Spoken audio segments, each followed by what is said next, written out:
يا حسين حسين حسين يا حسين من الشيطان الرجيم بسم الله الرحمن الرحيم اللهم صل على محمد وعلى محمد وعجل فرجهم. Condolences to the Ummah and to the Imam of our time, Imam Zamana, on the tragic days of Lady Fatima, where we commemorate the tragedy that fell upon Lady Fatima salamullahi alayha and her holy family. In this respect, I wanted to very briefly focus upon Lady Fatima, but in terms of her special significance and her special status. Because if we try and understand this, and we try our best to understand this, then we can better understand Lady Fatima's character and her morals and her virtues. In this respect, there's a hadith where Allah subhanahu wa ta'ala has stated to the Holy Prophet that لولاك ما خلقت أفلاك ولولا علي ما خلقتك ولولا فاطمة ما خلقتكما. Referring to the Holy Prophet, Allah subhanahu wa ta'ala states, "O Muhammad, if it was not for you, I would not have created the aflaq, the creation.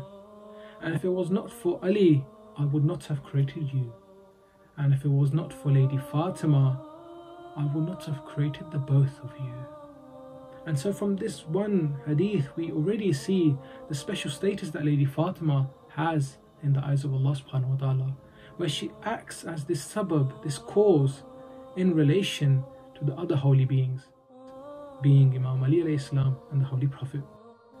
With this in mind, we also find in our supplications, before we submit to hajat, we usually tend to recite this phrase, Allahumma بحق فاطمة وأبيها وبالها وبنيها والسر المستودع فيها. Oh Allah, by the right of Fatima, her father, her husband, her sons, and the secret, the sir, the secret which you have placed within her. Now what is this secret that has been placed within Sayyidah Fatima? The truthful answer is that only Allah subhanahu wa ta'ala knows this. But we can perhaps infer this from Lady Fatima's status in regards to her relationship with the other holy beings. What do we mean here? Generally in Islam, sons are a form of blessing, whereas daughters come as a form of mercy, rahmah. And so when Lady Fatima comes as a daughter, she is the daughter to who? The Holy Prophet, who is known as Rahmatan lil Alameen.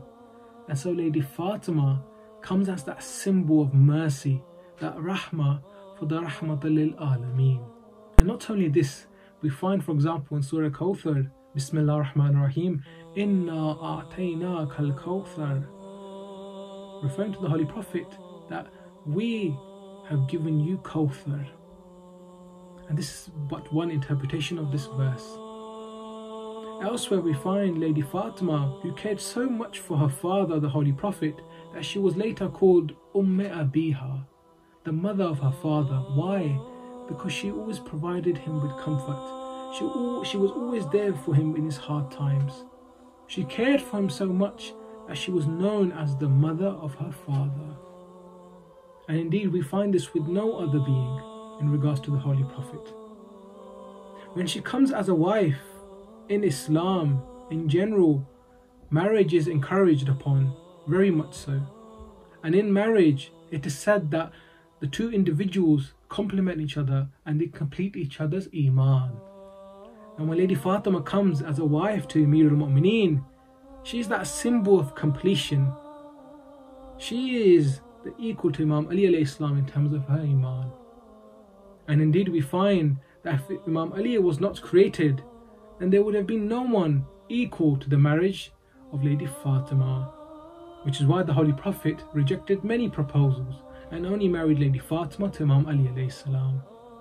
And when Lady Fatima comes as a mother, she is the mother of whom? Imamain al-Hasan wal-Husayn alayhim salam, who are known as the Sayyid al-Shabab Ahl al-Jannah, the leaders of the youth of paradise. And in this sense, it is said that heaven lies under the feet of the mother. And so Imam Hassan, Imam Hussein, their heaven in terms of the symbol, lies under the feet of Sayyidah Fatima. This is but a glimpse, only a glimpse of how highly regarded this lady is, not only in the eyes of Allah subhanahu wa ta'ala, but in terms of her relationship with the other beings. And so we find that there's this close proximity of Lady Fatima and the other Ma'soomeen, which is why in the supplication we just recited, when we say Allahumma bihaqqi Fatima wa abiha wa ba'liha wa baniha, we are referring to the Holy Prophet, Imam Ali, Imam Hassan, Imam Hussein, not by their names, but by their titles, their proximity to Lady Fatima. Lady Fatima and her father, and her husband, and her sons. And so in these days of Ayam Fatimiyya, we ask Allah, bihaqqi, the right of Lady Fatima, by the right of Lady Fatima, to allow us the tawfiq to follow upon the footsteps of Lady Fatima and to emulate her virtues and her character within our own lives, and to allow us to be with Lady Fatima in the hereafter. In love of Lady Fatima, we finish with a loud salawat. Allahumma salli ala Muhammadin wa ali Muhammad.